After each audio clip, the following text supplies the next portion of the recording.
మూసీ నదిని ప్రక్షాళన చేయడం ద్వారా మూసీ నదీ పరివాహక ప్రాంతంలో మన విశ్వాసాలైన మనం ఆచరిస్తున్న హిందూ మతం కావచ్చు, ముస్లిం మతం కావచ్చు, క్రిస్టియన్ మతం కావచ్చు, లేదా సిక్కులు ఆచరిస్తున్న మత విశ్వాసాలు కావచ్చు, హైదరాబాద్ నగరం మత సామరస్యానికి ఒక వేదిక. ఈ మత సామరస్యానికి వేదికైన మూసా ఈసా నదుల యొక్క పరివాహక ప్రాంతంలో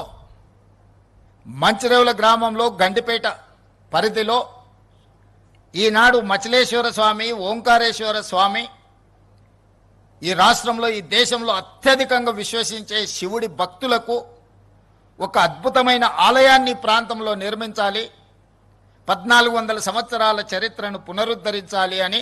మొట్టమొదట గండిపేట ప్రాంతంలో మూసీ నది ప్రక్షాళనకు సంబంధించి ఈశ్వరుడి ఆశీర్వాదంతో ఈనాడు ఈ కార్యక్రమాన్ని మా ప్రభుత్వం చేపట్టింది. అన్ని అడ్డంకులను ఈశ్వరుడే తొలగిస్తాడని ఎవరైనా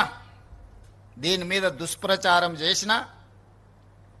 దీనికి పెడార్థాలు అంటగట్టిన